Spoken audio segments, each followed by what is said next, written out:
Whatever I do to my own mom, it shouldn't matter to you. I'm doing everything to take care of my parents. This is my hard-earned money, so you shouldn't be complaining. If you disobey me, I'll divorce you." With those words, my love for my husband, Alex, cooled off at once. I had been disappointed in my marriage, but at least I still have feelings. I had to marry a man who I had fallen in love with, but if he's going to talk to me like that, I won't tolerate it anymore. "What are you talking about? The money in the back book that I created for our child was all a gift from my parents and your father, right? So that's not the money you earned, is it?" Alex was at a loss for words when I told him the facts. Then he walks out of the house with a red face. He really is a helpless person. "My name is Carol. I'm 30 years old and I'm an office worker. Alex and I have been married for 3 years, and I just recently gave birth. Giving birth was very difficult as it was my first time, but I was very moved when I had my child in my arms for the first time. No matter how sick I was or how hard I struggled to take care of my child, every time I saw my son smile, my exhaustion was gone right away, and I forget that I was even tired. What kind of kid will he be in the future?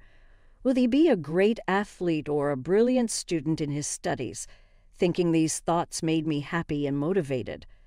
I'm using my maternity leave at work, and I'm spending a lot of time with my son. However, despite these happy days with my son, I have a problem. That is my mother-in-law, Amy, who visits our house every day. My parents-in-law live about a 10-minute drive from our house.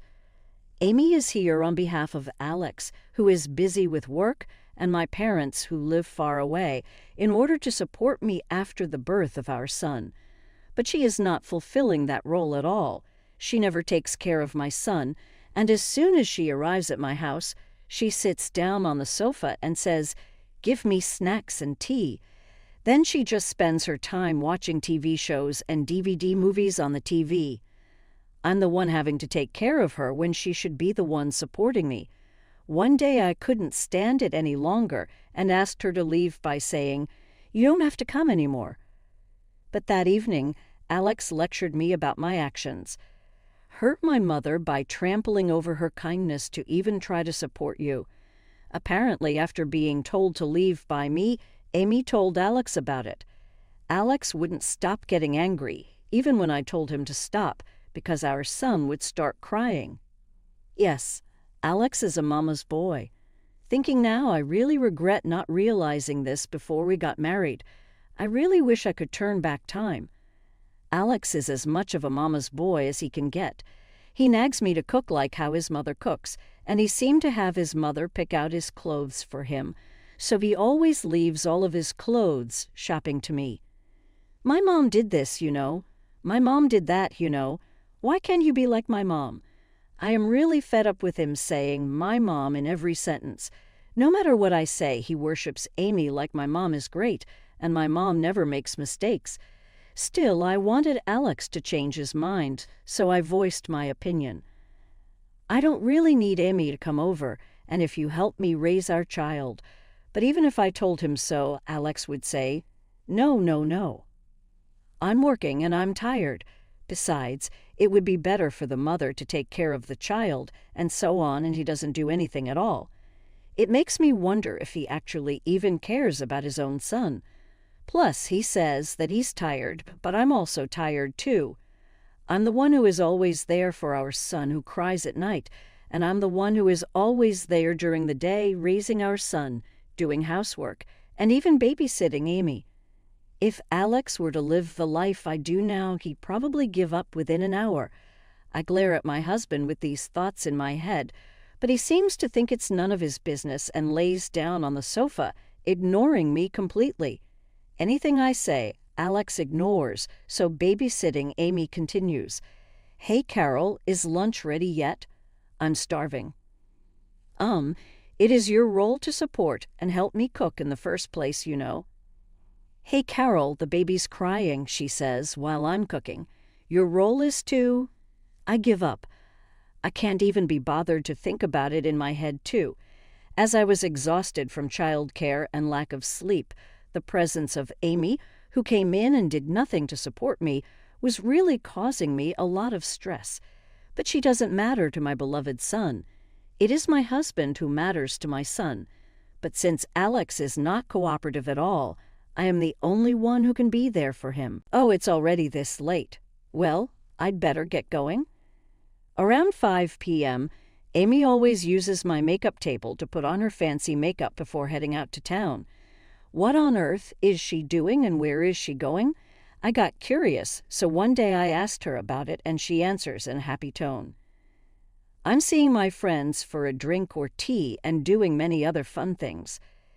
I really wonder if this is the truth. She wears a lot of makeup and expensive clothes just for that. Emmy is 58 years old now, but she is a former model and looks younger than her actual age. If you were to tell me that she was in her late 40s, well, I wouldn't question that at all.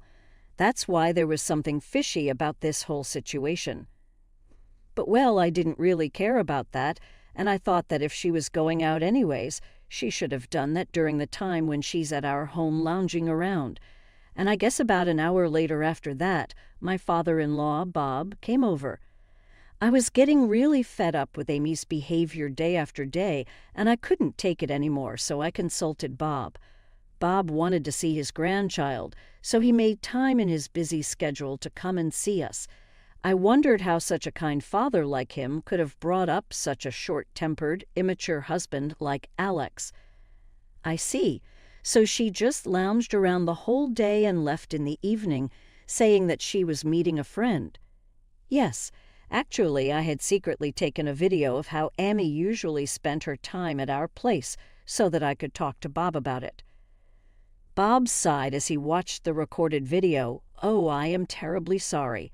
If I had realized it earlier, I could have helped you more, Carol. No, it's not your fault at all. Bob had said he would fully cooperate with me. After that, Bob started coming to my house to help and support me with various things. Bob is already retired, so he said that he could make time during the day. I told him I was sorry to ask him to do that for me, but Bob insists, if I don't go, Amy will always be the parasite, so he came almost every day. Thanks to him, Amy had stopped coming to our house, and I was relieved from the stress I had felt with her being around. I never thought that I would feel so much better just by not having Emmy around. Bob always helps me with the housework and takes good care of our son. And unlike Alex, he always says something nice to me and expresses his appreciation for my hard work. Thank you, Carol, for taking the trouble to cook lunch for us. It's very delicious. I couldn't help but wonder why such a nice person like Bob chose a person like Amy. Bob tells me, if Alex ever gets unreasonably angry with you again, just tell me, which really made me feel better. I didn't realize how reassuring it is just to have someone be on your side. It has been a long time since Bob started to come over, and my son is now able to hold his head up on his own. This has allowed me to have a little more time to take care around the house than I did in the beginning, so I decided to spend more time cleaning the house thoroughly since I've only been cleaning around in a simple way.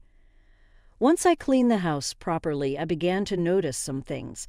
After cleaning the living room and my room, I decided to clean the last place, Alex's room. Ew, as I thought, it's dirty. My husband is like a child. Even in the living room, he'd take off his clothes that he used instead of putting them away, and it was completely the same in his room. The clothes he took off are everywhere on the floor, and the letters mailed to Alex were everywhere on the table. I was a bit shocked to see empty bags of snacks and medicine that had expired on the floor. At any rate, I threw the scattered clothes into the laundry basket, threw out the trash, and vacuumed. As I shoved the vacuum cleaner under his bed, I felt a strange sensation. Then the vacuum cleaner made a strange sound. It sounded like something was stuck to the vacuum cleaner. I quickly turned it off and looked under the bed, and I saw something thin and rectangular lying on the floor under his bed. Without turning it on, I used the vacuum cleaner to take it out. It was a clear file, and inside the clear file I saw a bank book. Unbelievable. It's awful to be this sloppy. I picked up the bank book and placed it on Alex's desk. At that moment, I gasped. I realized that it wasn't Alex's bank book, but a bank book that I had made for our son. Why would a bank book that is usually kept in another place be in Alex's room? My son's bank book contains the money which I received at the baby shower at the moment, but it has a good amount of money in it. My parents and Bob were so excited to give it to me for my grandson's future. I had a very bad feeling about it and looked inside the bank book, trembling with fear. What? The entire amount was withdrawn. I was so shocked that I opened Alex's desk drawer and took out his MacBook. I knew I was overdoing it, but I really had to check it. I knew it. When I opened Alex's bank book, I found that his bonus, which had also just recently been deposited, had been withdrawn completely. And when I realized the balance was so small, my mind went blank. How could he? I was so stunned that I had slumped down on the spot. A few hours later, I questioned Alex when he came home from work, and he was angry with me regarding the fact that I had entered his room and nosed around. But when I continued to question him about the bonus in the baby shower gift, he finally confessed. I used them to help my mom. What do you mean? Why would we need to help Amy? I can't believe you go through our son's bank book. There's something wrong with you. When I said that, Alex's face turned red and he started to get angry. Whatever I do to my own mom, it shouldn't matter to you. I'm doing everything to take care of my parents. This is my hard-earned money, so you shouldn't be complaining. If you disobey me, I'll divorce you. With those words, my love for my husband, Alex, cooled off at once. I had been disappointed in my marriage, but at least I still have feelings that I had married a man who I had fallen in love with. But if he's going to talk to me like that, I won't tolerate it anymore. I said calmly as I picked up our son, who had woken up because of my husband's angry voice, and fussed over him. What are you talking about? The money in the bank book that I created for our child was all a gift from my parents and your father, right? So that's not the money you earned, is it? Then he walks out of the house with a red face. He really is a helpless person. Then about 30 minutes later, Alex had returned. I had just moved our son to the bedroom and put him to bed. He stood in front of me and said, "Oh, we didn't think you were that clueless," and throws the divorce papers in my face. "Oh, I'm being serious. It's your fault for making me angry. You better live in poverty with the baby and regret." Did he think that this would shut me up? I already had nothing but disrespect for my husband. If I stayed with him, my son would have a horrible personality just like him. I must leave him at once. As I was thinking about what to do after the divorce, my husband laughed as if he was proud of himself, perhaps thinking that I was too embarrassed to say anything. "Don't ever disobey me," Alex says as he goes back to his room. The next day, I first submitted the divorce papers Alex had given me to the city office and then took the bullet train to my parents' house. Since it was just an off-peak season, the movers came right away and moved my belongings. As for the wedding ring I got from Alex, I sold it. I was lucky because Alex had bought an expensive one, so I was able to sell them for a good price and save money on the bullet train fare. I was worried to take our son, who is still very small, out of the house, but he was curious and looked at the scenery outside on the bullet train with great interest. He didn't cry at all, and he was smiling the whole time, which was a relief. But I just have to make sure to take care of my son's health. I waited for the bullet train to arrive at our destination while I kept my guard up. When I arrived at the station, my parents were waiting for me in the car, and I quickly got on the car. The trip back to my parents' house went smoothly since I had called them last night. My parents were furious at Alex and Amy's behavior and told me that I should take my time to think about the future. Since I still have quite a bit of maternity leave left, I decided to stay with my parents for a while. As I was relaxing my time at my parents' house, I heard a ringtone from my phone. On the screen, I saw Amy's name. I picked up the phone, thinking on why she is calling me. "Hey, Carol, where are you?" Amy's yelling suddenly echoed through the room. I'm glad I put the phone on speaker. If I had put it to my ear would have turned deaf. As I remained silent, thinking that she was being a pain in the ass, Amy continued to raise her voice.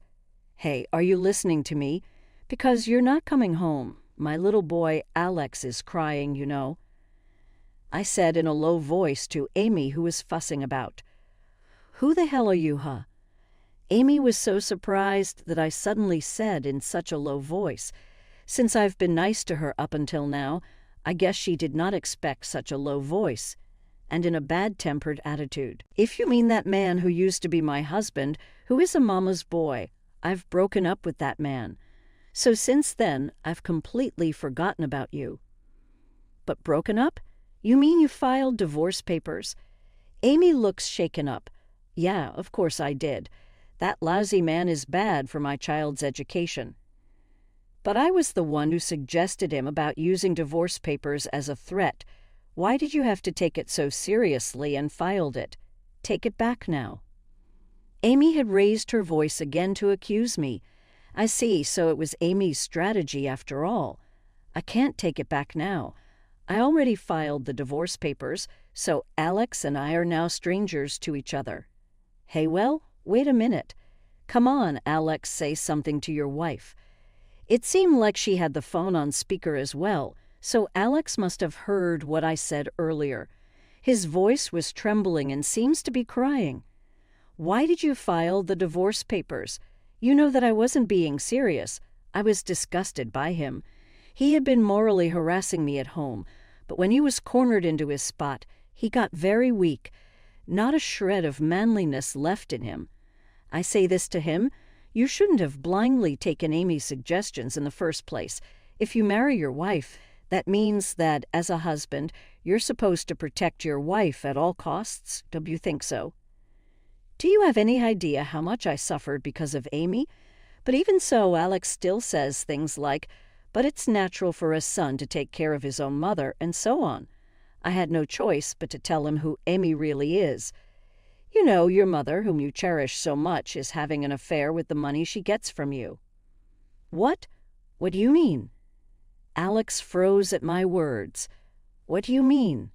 Alex trembles as he asks. Then Amy interrupts and says, "Hey, what are you talking about?" I calmly say, "I did some research with Bob." Amy seemed quite upset, and her voice was trembling. Amy always went out in the evening all dressed up with makeup, so I met up with Bob and followed her.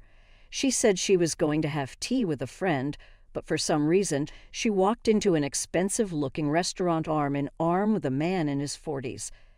"Mom, what's the meaning of this? There must be some kind of mistake. You must have mistaken someone else who looks like me." "It's no use trying to get away with it. We have already hired a professional to get proof of her affair. Bob is already preparing for a divorce and will demand alimony from you and the man who you are having an affair with." "No way." Amy seems to be in a panic, and she forgot to actually deny the affair. "You need to explain, Mom. You're saying Mom used the money I gave her to play with a guy who wasn't Dad." No, that's..." Amy is even more in a panic from Alex's comment. "The rest is your problem, so please do as you please." I said so as I hang up the phone and blocked Amy's number. Afterwards, Bob divorced Amy, who confronted her with proof of the affair and divorce papers. Amy tried to go back to the man she was having an affair with, but apparently he found out that she had lied about her age by about 10 years and dumped her. She lied that she was in her late 40s, but actually she was about to turn 60, so it's no wonder he'd dump her. Amy apparently tried to go back to Alex, but as expected, the money she gave him was used for the affair, and Alex finally woke up and was fed up with Amy. He says, "I don't trust you, Mom. I don't know when you might steal all my money," and he apparently brushed off Amy. I don't know what Amy is doing now, but it would be impossible for her to get a job with good conditions after being a housewife all her life. I am sure that she is currently working a low-paying job and desperately trying to pay her alimony. As for Alex, he called me and apologized, saying, "I'm really sorry for the trouble I caused you about Mom. I did something horrible, and I can't take back what I did. As for the baby shower gift that I withdrew without permission, I borrowed money from my father and transferred it to your account. I will spend the rest of my life to atone for my sins, so let's be a family again." As soon as my husband said that, I got goosebumps all over. Only men with common sense and sincere men are allowed to say, "Let's be a family." A mama's boy should never say that. I coldly said I refuse to pay for the child's support, and I hung up the phone and blocked his number from calling me. I heard that Alex was quite in shock, but as long as he owes money to Bob, he has to work to pay off the debt. And since Bob is looking over him thoroughly, Alex has no choice but to pay for child support without any delays. I have been in touch with Bob since then, and he says that Alex is working and paying his bills every day with a face like he's about to die. It's really a good feeling to get back at them like this. Meanwhile, my maternity leave is over, so I rented a room in a new apartment and started living with my son. Currently, I am working very hard to raise my sweet son. I will do whatever I can to take care of my son, so I will continue to earn more and more money so that my son can do whatever he wants to do in the future.